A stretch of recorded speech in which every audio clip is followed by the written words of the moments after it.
Hello बच्चों, कैसे हैं आप सब। आज हम पढ़ेंगे इतिहास का चैप्टर नंबर 7, व्यापार एवं भूमंडलीकरण। इस चैप्टर में हम पढ़ेंगे दुनिया में एक दूसरे के साथ व्यापार और उसके साथ भूमंडलीकरण, यानी कि भूमंडलीकरण किसे कहते हैं या फिर इसको ग्लोबलाइजेशन इंग्लिश में बोलते हैं। जैसे कि दुनिया के सभी देशों को आपस में जोड़ना ही भूमंडलीकरण कहलाता है या फिर ग्लोबलाइजेशन। तो आगे चलते हैं, हम लोग देखते हैं। तो देखिए, व्यापार क्या है। दो देशों के बीच या दो व्यक्तियों के बीच या फिर दो देशों के बीच खरीद या बिक्री को क्या कहते हैं? व्यापार कहते हैं। यानी कि कोई सामान खरीदते हैं दो व्यक्ति आपस में या फिर बेचते हैं तो उसे क्या कहते हैं हम? व्यापार। या फिर दो देश के बीच में होता है तो व्यापार कहते हैं। अब आगे क्या है? भूमंडलीकरण। तो दुनिया के सभी देशों को आपस में जोड़ना ही भूमंडलीकरण कहलाता है, यानी कि व्यापार के माध्यम से या सांस्कृतिक माध्यम से। तो उसको क्या कहेंगे? भूमंडलीकरण। तो ज़्यादातर कैसे जुड़ते हैं? तो व्यापार के माध्यम से जुड़ते हैं एक देश दूसरा देश से। अब देखिए, सिंधु घाटी की सभ्यता का व्यापारिक संबंध मिस्र और मेसोपोटामिया की सभ्यता के साथ था। अब देखिए, सिंधु घाटी की सभ्यता कहाँ था? तो सिंधु नदी के किनारे था, जो कि अभी भारत पाकिस्तान में है। वहाँ पर था सिंधु घाटी की सभ्यता। मेसोपोटामिया और मिस्र की सभ्यता कहाँ था? तो आज के आधुनिक मिस्र देश में था। अब देखते हैं विश्व बाजार। वैसा बाजार जहां विश्व के सभी देशों की वस्तुएं आम लोगों के लिए उपलब्ध हो, उसे क्या कहते हैं? विश्व बाजार कहते हैं। जैसे मुंबई। अब देखिए, दुनिया का पहला विश्व बाजार अलेक्जेंड्रिया था। अलेक्जेंड्रिया 3 महादेश अफ्रीका, यूरोप और एशिया का व्यापारिक केंद्र था। अब देखिए, अलेक्जेंड्रिया को लाल सागर के मुहाने पर यूनानी विश्व विजेता सम्राट सिकंदर ने स्थापित किया था। इसी के चलते उसका नाम क्या पड़ा? अलेक्जेंड्रिया। अब देखिए, वाणिज्यिक क्रांति।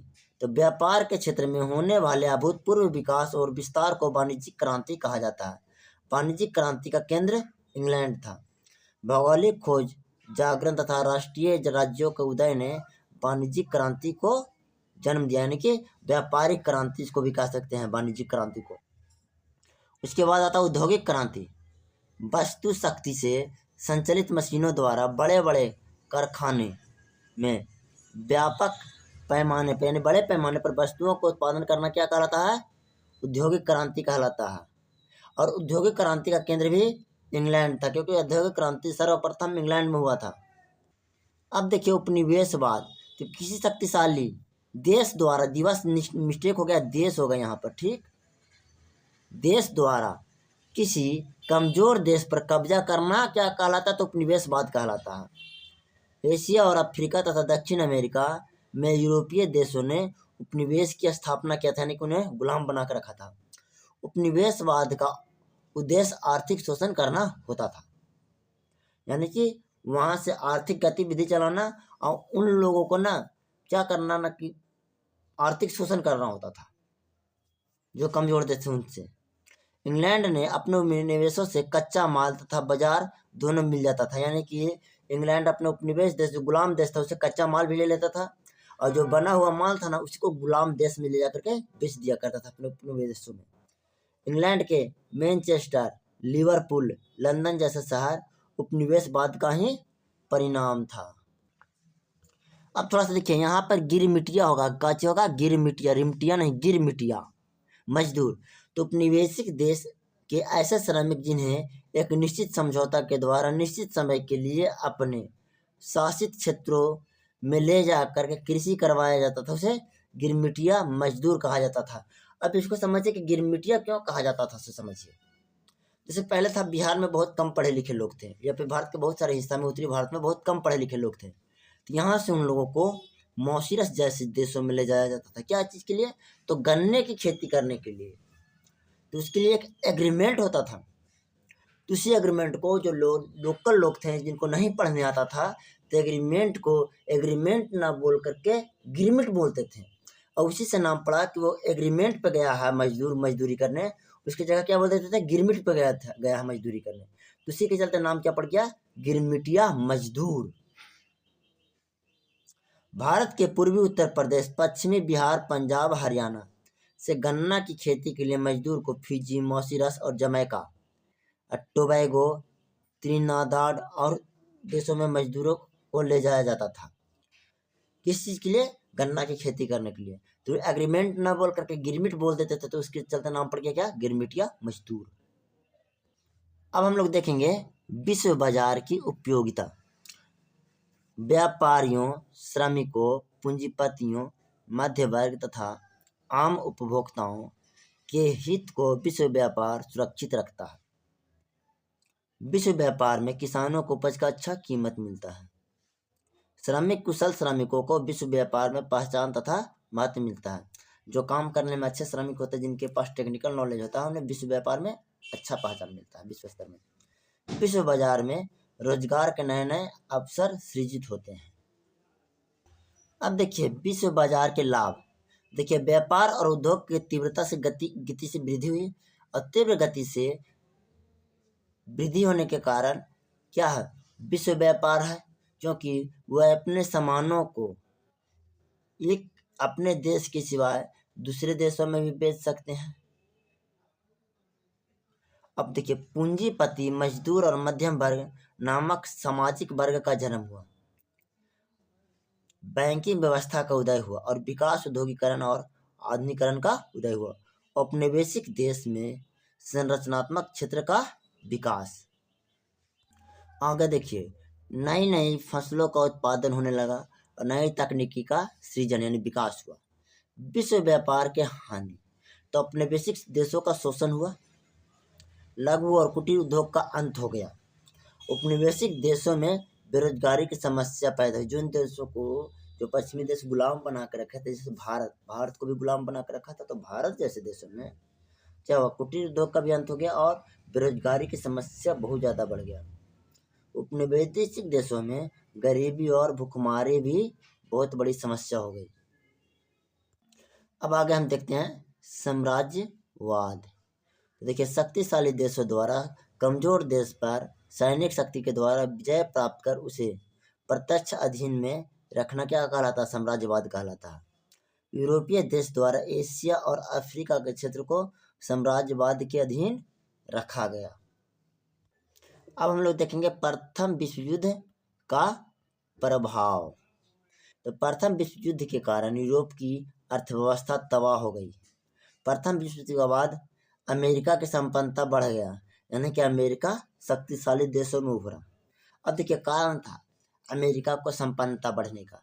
अमेरिका खुल करके प्रथम विश्व युद्ध में भाग नहीं लिया था, बल्कि क्या करता था ना, अमेरिका अपने मित्र राष्ट्रों को हथियार बेचता था, और जो हथियार बेचता था अमेरिका, उस हथियार के बदले उसे मिलता था पैसा, और उस पैसे के जरिए वो क्या हो गया कि अमीर देशों के राष्ट्र गिनती हो गया और सबसे अच्छी स्थिति उसके पहुंच गया। अब हम आगे देखेंगे आर्थिक मंदी। अर्थव्यवस्था में आने वाली वैसी स्थिति जब कृषि, उद्योग और व्यापार का विकास अवरुद्ध हो जाए, तो लाखों लोग बेरोजगार हो जाते हैं और बैंक और कंपनियां दिवालिया हो जाए और वस्तु और मुद्रा दोनों बाजार में कोई कीमत ना रहे, तो उसे आर्थिक मंदी कहा जाता है। जैसे देखिए आप कोई वस्तु का उत्पादन कर रहे हैं, उसको कोई खरीदने वाला ही नहीं है, तो फिर आपको उत्पादन करने का क्या फ़ायदा रहा है? कोई फ़ायदा है? वो वस्तु का कोई मोल ही नहीं रहा। और जब कोई मोल नहीं रहेगा तो क्या होगा कि उसमें जो काम करने वाले, जो आपके फैक्ट्री में काम करने वाले लोग हैं, वो भी क्या हो जाएगा? काम करने वाले लोगों को आप काम पर रखिएगा नहीं, क्योंकि जब वो सामान बिक नहीं रहा तो आप उसको रखिएगा किस लिए? और जो काम ही नहीं करेगा तो वही वस्तु नहीं खरीदेगा। तो यही होता है आर्थिक मंदी। विश्वव्यापी आर्थिक मंदी सर्वप्रथम 1929 ईस्वी में आया था। द कॉमर्स ऑफ नेशनल पुस्तक के लेखक कॉडलिफ हैं। अब हम लोग देखते हैं 1929 की आर्थिक महामंदी के कारण। तो देखिए कृषि का अधिक उत्पादन, यानी कि फसलों का अधिक उत्पादन हुआ, और देखिए उत्पादन के मूल्यों में कमी, यानी कि जब उत्पाद ज़्यादा हो गया तो उसको खरीदार कम मिलने लगा और उपभोक्ता की कमी, यानी खरीदने वाले कम थे।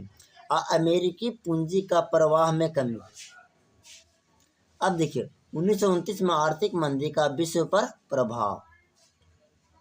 इसका कारण था अमेरिका का बैंकिंग व्यवस्था चौपट हो गया, गरीबी और बेरोजगारी बढ़ गया, ब्रिटेन और जर्मनी बहुत अधिक प्रभावित हुआ। फ्रांस पर बहुत कम प्रभाव पड़ा था। अब देखिए 1929 का आर्थिक मंदी पर भारत का प्रभाव, बहुत इंपॉर्टेंट क्वेश्चन है ये वाला, ध्यान दीजिएगा। तो देखिए व्यापार में भारी गिरावट हुआ, कृषि उत्पादन के मूल्यों में कमी हो गया, भारत में सोने का निर्यात बढ़ गया और मंदी के कारण सविनय अवज्ञा आंदोलन करने में एक महत्वपूर्ण कारण बना। आर्थिक मंदी के कारण क्या हो गया? सविनय अवज्ञा आंदोलन। अब देखिए शेयर बाजार, वैसा स्थान जहां व्यापारिक और औद्योगिक कंपनियों के बाजार मूल्यों का निर्धारण होता है, उसे क्या कहते हैं? शेयर बाजार कहते हैं। अब देखिए सट्टेबाजी, तो कंपनियों में पूंजी लगाकर उसका हिस्सा खरीदना तथा उसका मूल्य बढ़े तो पुनः उसे बेच देना सट्टेबाजी कहलाता है। किसी कंपनी का शेयर खरीद लिए और उसका जब मूल्य बढ़ा ना तो उसको बेच दिए। लेकिन आजकल कुछ इलीगल सट्टेबाजी होता है, जैसे कि मैच वगैरह में होता है, तो अलग चीज़ हो गया, ये अलग हो गया। अब देखिए संरक्षणवाद, अपने वस्तुओं को विदेशी वस्तुओं के आमदा से होने वाले नुकसान से बचने के लिए विदेशी वस्तु पर उचित कर लगाना, उचित कर लगाना या फिर शुल्क लगाना क्या कहलाता? संरक्षणवाद। मान कर चलिए कि जो बाहरी देश से जो वस्तु आ रहा है वो सस्ता हमारे देश की अपेक्षा है, तो क्या होगा कि हमारे देश के वस्तु को तो कोई खरीदेगा नहीं, अपने देश वाला। तो क्या होगा कि हमारे देश के जो लोग उस वस्तु को बना रहे तो बेरोजगार हो जाएंगे, उनका धंधा चौपट हो जाएगा। तो क्या करेंगे कि जो बाहर से जो वस्तु आ रहा है उस पर अतिरिक्त शुल्क लगा देंगे, आयात शुल्क। इसके कारण क्या होगा? वो वस्तु महंगा हो जाएगा। जब वो वस्तु बाहर से आने वाला महंगा हो जाएगा तो हमारे यहाँ का वस्तु कंपटीशन कर सकता है उसके जरिए, और फिर हमारे देश का वस्तु बिकेगा। जिसके कारण क्या होगा कि हमारे जो देश के अंदर का जो उद्योग धंधा है वो भी बराबर बना रहेगा। अब हम लोग देखते हैं न्यू डील, जन कल्याण की बड़ी योजनाओं से संबंधित नई नीति, जिसमें आर्थिक क्षेत्र अलावा राजनीतिक और प्रशासनिक नीति को भी नियमित किया गया है, न्यू डील कहलाता है। New deal Franklin D Roosevelt के द्वारा लाया गया था। अब हम लोग देखते हैं अधिनायक, वैसी राजनीतिक प्रशासनिक व्यवस्था जिसमें एक व्यक्ति के हाथ में सारी शक्तियां केंद्रित हो और वह व्यक्ति परिस्थितियों का लाभ उठाकर जनता के बीच नायक की छवि बनाता है, उसे क्या कहते हैं? अधिनायक। अब देखिए पूंजीवाद, पूंजी पर आधारित एक व्यवस्था जो बाजार और मुनाफा के ऊपर टिका होता है उसे पूंजीवाद कहते हैं। अब देखिए शीत युद्ध, राज्य नियंत्रित और बाजार नियंत्रित अर्थव्यवस्था वाले देश का नेतृत्व करने वाला कौन था? तो सोवियत रूस और अमेरिका के बीच में सामाजिक तनाव शीत युद्ध कहलाता है। या फिर इसको इस तरीके से दे देते हैं कि पूंजीवादी अर्थव्यवस्था वाला देश अमेरिका और साम्यवादी अर्थव्यवस्था वाला देश रूस के बीच में एक सामाजिक तनाव हुआ था 1960 के दशक में। उसी तनाव को हम लोग क्या कहते हैं? शीत युद्ध कहते हैं। अब देखिए बहुराष्ट्रीय कंपनियां क्या है? तो कई देशों में एक साथ व्यापार और व्यवसाय करने वाली कंपनियां बहुराष्ट्रीय कंपनी कहलाती है। जैसे डाबर हो गया, फिर उसके बाद टाटा हो गया, हिंदुस्तान यूनिलीवर हो गया, ये सब क्या है? अंतर बहुराष्ट्रीय कंपनियां हैं। अब देखिए वस्तुनिष्ठ प्रश्न, ऑब्जेक्टिव, गिरमिटिया मजदूर बिहार के किस क्षेत्र से भेजे जाते थे? तो पश्चिमी क्षेत्र से। गिरमिटिया किसे कहा जाता था? अनुबंधित मजदूरों को, जो कि एग्रीमेंट पे जाते थे तो एग्रीमेंट ना बोल करके वो गिरमिट बोलते थे, इसीलिए उनका नाम गिरमिटिया हो गया। ब्रिटेन वुड्स सम्मेलन किस वर्ष हुआ? तो 1944 ईस्वी में। आर्थिक संकट के कारण यूरोप में कौन सी नई शासन प्रणाली का उदय हुआ? तो फांसीवाद नाजीवाद शासन प्रणाली। आधुनिक युग में अर्थव्यवस्था के क्षेत्र में होने वाली सबसे बड़ी क्रांति क्या थी? तो औद्योगिक क्रांति थी। अब देखिए भूमंडलीकरण की शुरुआत किस दशक में हुई? तो 1990 के दशक में। द्वितीय विश्व युद्ध के बाद यूरोप का कौन सा संस्था का उदय हुआ? आर्थिक दुष्परिणामों को समाप्त करने के लिए उदय हुआ था तो यूरोपीय संघ, यानी यूरोप के जितना देश थे ना सब मिलकर एक संगठन बनाया जिसका नाम पड़ा यूरोपीय संघ। अब देखिए विश्वव्यापी आर्थिक मंदी किस वर्ष आरंभ हुआ? तो 1929 में। एशिया और यूरोप के बीच कौन प्राचीन स्थल व्यापारिक मार्ग है? तो रेशम मार्ग। भारत सदस्य नहीं है तो ओपेक का। ओपेक का मतलब क्या होता है? जो देश ऑयल निकालते और बेचते हैं ना, जैसे अरब कंट्री हो गया, रूस हो गया, ये सब क्या है, ओपेक का एक सदस्य है, संगठन है। वे लोग क्या करते हैं, ऑयल की कीमतों को कम या फिर ज़्यादा भी करते हैं।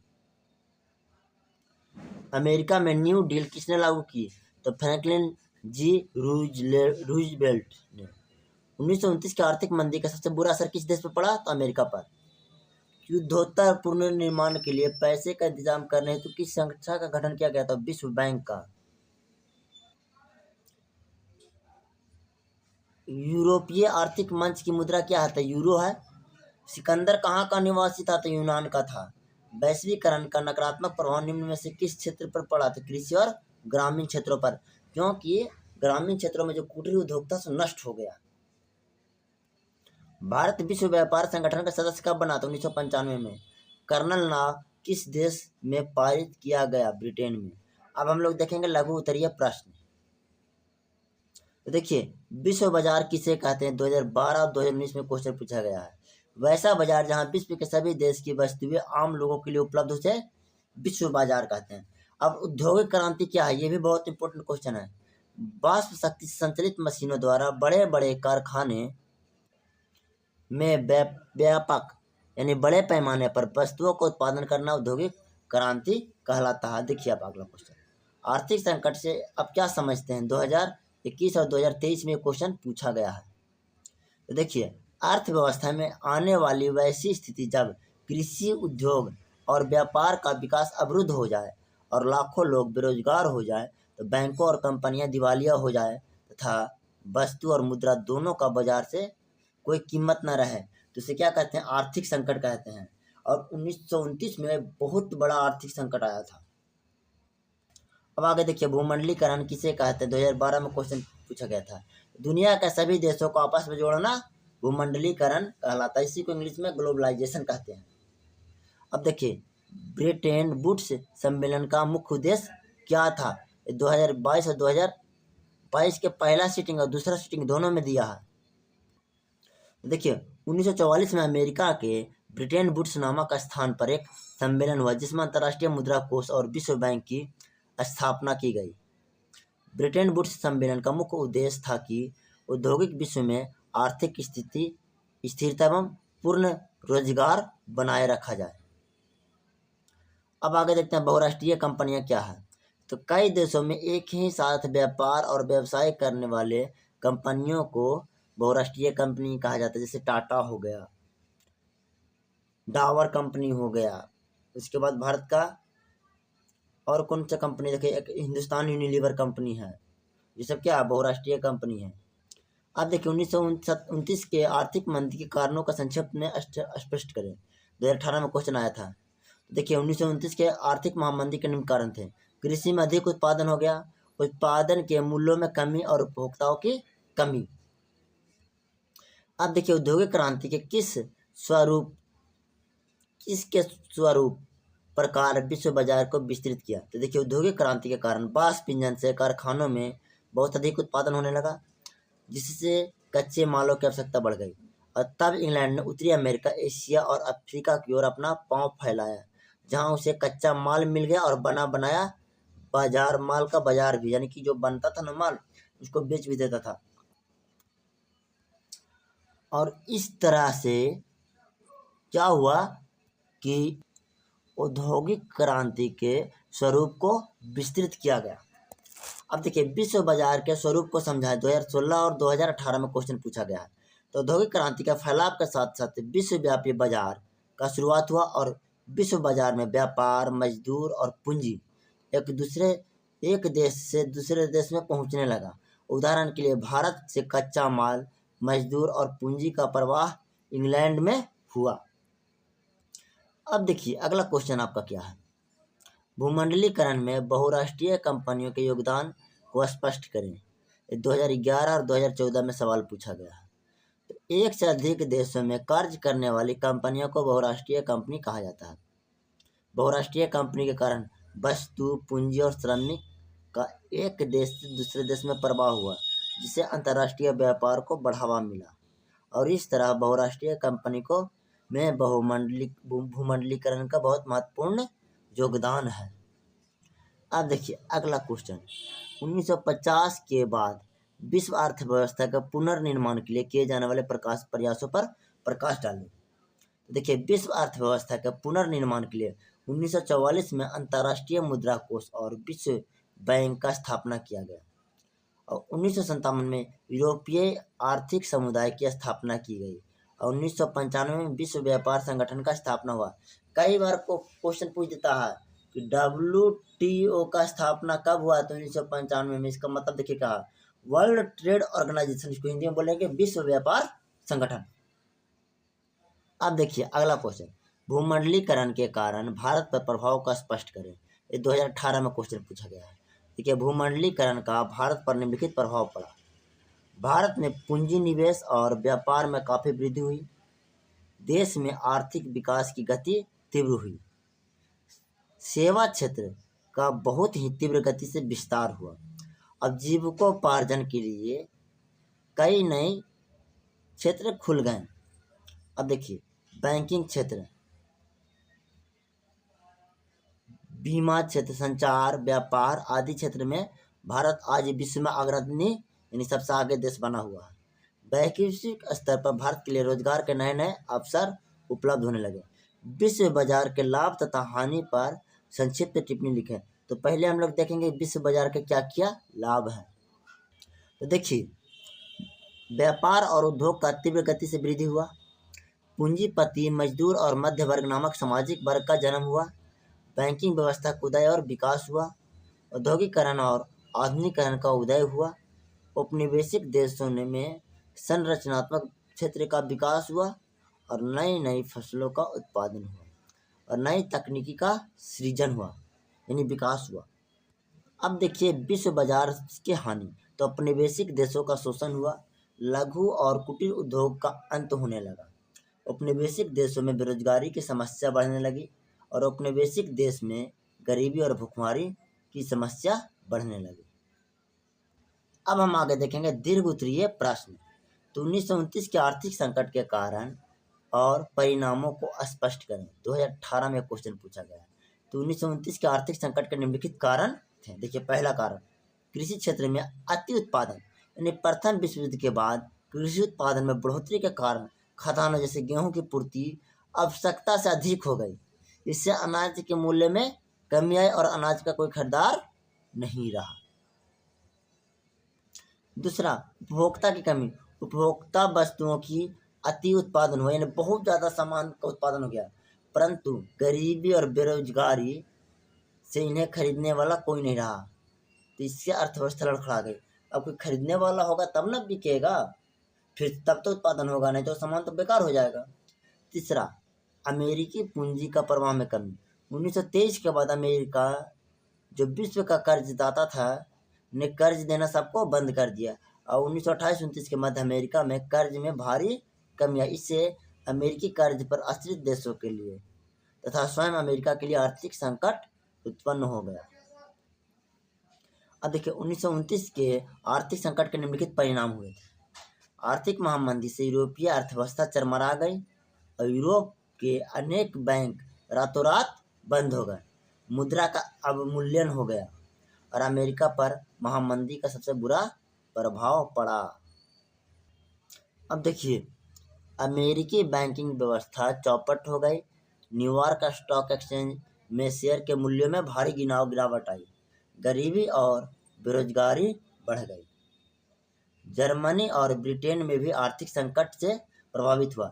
जर्मनी में अराजकता की स्थिति उत्पन्न हो गई, जिसका लाभ हिटलर ने उठाया और ब्रिटेन ने महामंदी से बचने के लिए आर्थिक संरक्षणवाद की नीति अपनाई, जिससे विश्व बाजार प्रभावित हुआ। चौथा, भारत में किसानों की स्थिति दयनीय हो गई। बंगाल का पटसन उद्योग बुरी तरह से प्रभावित हुआ।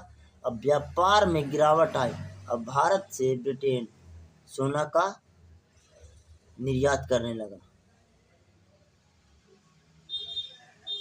अब आगे का सवाल है 1945-1960 के बीच विश्व स्तर पर विकसित होने वाले आर्थिक संबंधों पर प्रकाश डालें। तो देखिए, 1945 के बाद अंतर्राष्ट्रीय संबंधों को साम्यवादी अर्थव्यवस्था और पूंजीवादी अर्थव्यवस्था ने नियंत्रित किया।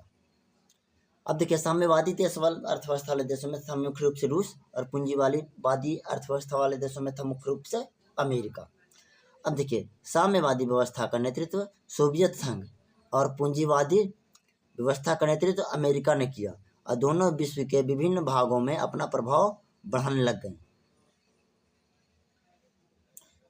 पूंजीवादी अर्थव्यवस्था के हिमायती अमेरिका ने साम्यवादी विचारधारा और अर्थतंत्र के प्रसार को रोकने का प्रयास किया, और नव स्वतंत्र अफ्रीकी और एशियाई देशों पर भी सोवियत संघ और अमेरिका अपना प्रभाव स्थापित करने के लिए प्रयासशील हो गए। इन देशों ने दोनों गुटों के आर्थिक और तकनीकी सहायता देकर अपना विकास किया। यानी अमेरिका और जो रूस था, यानी सोवियत संघ से पहले कहा जाता था, उससे जो नए नए देश आज़ाद हुए थे, उनसे पूंजी लेकर के कुछ देश अमेरिका से तो कुछ देश सोवियत संघ से पूंजी और तकनीकी लेकर के अपना आर्थिक विकास शुरू किया। अब देखिए, 1945 से 60 के यूरोपीय देश में आर्थिक संबंधों का विकास हुआ। 1944 में नीदरलैंड, बेल्जियम और लग्जमबर्ग और वेनेसुएला संघ का गठन किया।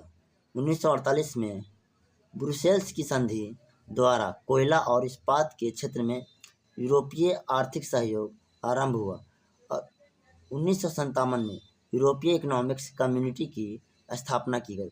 अब इन राष्ट्रों के प्रयास से एक साझे बाजार की स्थापना की गई। अब देखिए, क्वेश्चन है, भूमंडलीकरण के कारण आम लोगों के जीवन में आने वाले परिवर्तनों को स्पष्ट करें। ये 2017, 2019 और 2000 फर्स्ट सीटिंग और सेकंड सीटिंग में पूछा गया है। तो भूमंडलीकरण की प्रक्रिया के कारण विश्व के सभी राष्ट्र राजनीतिक, आर्थिक और सामाजिक और वैज्ञानिक तथा सांस्कृतिक रूप से एक दूसरे से जुड़ गए। भूमंडलीकरण ने विश्व स्तर पर लोगों को भौतिक, सांस्कृतिक एवं मनोवैज्ञानिक स्तर पर एकीकृत कर एकरूपता लाने का प्रयास किया। आम लोग का जीवन भूमंडलीकरण से गहरे रूप से प्रभावित हुआ। मुक्त बाजार एवं व्यापार, खुली प्रतिस्पर्धा और बहुराष्ट्रीय कंपनियों का प्रसार हुआ, यानी फैलाव हुआ। उद्योग एवं सेवा क्षेत्र का निजीकरण एवं विस्तार हुआ। इसका जनजीवन पर व्यापक असर पड़ा। 1991 के बाद सेवा, बीमा क्षेत्र, पर्यटन, उद्योग, सूचना और संचार के क्षेत्र में महत्वपूर्ण परिवर्तन आया। यातायात, बैंक और बीमा, पर्यटन, दूर संचार की सुविधा उपलब्ध कराने के व्यवसाय में लाखों लोगों को रोजगार मिले। अब पर्यटन उद्योग का विकास होने से टूर एंड ट्रेवल एजेंसियां की स्थापना हुई। बड़े नगरों में शॉपिंग मॉल स्थापित किए गए और बैंकिंग और बीमा क्षेत्र का विस्तार हुआ। विगत कुछ वर्षों में सबसे अधिक विस्तार सूचना और संचार के क्षेत्र में हुआ है। मोबाइल फोन, कंप्यूटर और इंटरनेट, कुरियर सेवा का सामान्य जनजीवन पर व्यापक प्रभाव पड़ा है। अब बहुराष्ट्रीय कंपनियों ने सरकारी नौकरी पर दबदबा कम कर दिया। जो लोग सिर्फ चाहते थे कि सरकारी नौकरी अच्छा है, अब बहुराष्ट्रीय कंपनी आने के बाद क्या हुआ कि उसमें भी, बहुराष्ट्रीय कंपनियों में भी अच्छा पैकेज, अच्छा पेमेंट मिलना शुरू हो गया। यह भूमंडलीकरण का ही प्रभाव है कि नागरिकों का जनजीवन स्तर बढ़ा और उन्हें रोजगार के अवसर उपलब्ध हुए। अब आपका अगला सवाल है, 1919 और 1945 के बीच विकसित होने वाले राजनीतिक और आर्थिक संबंधों पर टिप्पणी लिखें। देखिए, 1919 से 1945 के बीच विकसित होने वाले राजनीतिक एवं आर्थिक संबंधों को दो भागों में बांटकर समझ सकते हैं। देखिए, पहला चरण 1919 से 1929 तक तथा दूसरा चरण 1929 से 1945 तक का था। तो हम लोग सर्वप्रथम पहला चरण के बारे में पढ़ेंगे, जो 1919 से 1929 तक था। विश्व पर यूरोप का प्रभाव कमजोर पड़ गया और इसके स्थान पर अमेरिका, जापान तथा सोवियत संघ का प्रभाव बढ़ा। अमेरिका में पूंजीवादी व्यवस्था का विकास हुआ और सोवियत संघ में साम्यवादी अर्थव्यवस्था का प्रचार विश्व में किया। और जापान ने अपने आर्थिक विकास को बनाए रखने के लिए साम्राज्यवादी महत्वाकांक्षा को आक्रामक रूप दिया। अब भारत जैसे औपनिवेशिक देशों में राष्ट्रीय चेतना की भावना का विकास हुआ। ठीक है। अब हम लोग देखेंगे दूसरा चरण जो कि 1929-1945 के बीच चला। तो देखिए, आर्थिक महामंदी के प्रभावों को समाप्त करने के लिए 1932 में राष्ट्रपति फ्रैंकलिन डी रूजवेल्ट ने आर्थिक महामंदी से उबरने के लिए न्यू डील की नीति अपनाई। 1932 में ओटावा सम्मेलन में आयात निर्यात को संतुलित करने का प्रयास हुआ और ओस्लो गुट का गठन कर क्षेत्रीय आर्थिक प्रबंधन किया गया और लोजान सम्मेलन में जर्मनी द्वारा फ्रांस को युद्ध क्षतिपूर्ति के रूप में दी जाने वाली राशि घटा दी गई और 1933 में लंदन सम्मेलन में मुद्रा की स्थिरता लाने के लिए अंतर्राष्ट्रीय व्यापार में परस्पर सहयोग की नीति अपनाने पर बल दिया गया। 1944 में अमेरिका के न्यू हैम्पशायर के ब्रेटेन वुड्स में अंतर्राष्ट्रीय मुद्रा कोष एवं विश्व बैंक का गठन किया गया। अब देखिए, दो महायुद्धों के बीच 1945 के बाद औपनिवेशिक देशों में होने वाले राष्ट्रीय आंदोलनों पर एक निबंध लिखे। तो प्रथम विश्व युद्ध 1914 से 1918 तक हुआ और द्वितीय विश्व युद्ध 1939 से 1945 तक हुआ। प्रथम विश्व युद्ध के बाद औपनिवेशिक देशों का आर्थिक स्थिति खराब हो गया, जिसके कारण गरीबी और बेरोजगारी बढ़ गए। इसीलिए कई औपनिवेशिक देशों में राष्ट्रीय आंदोलन किया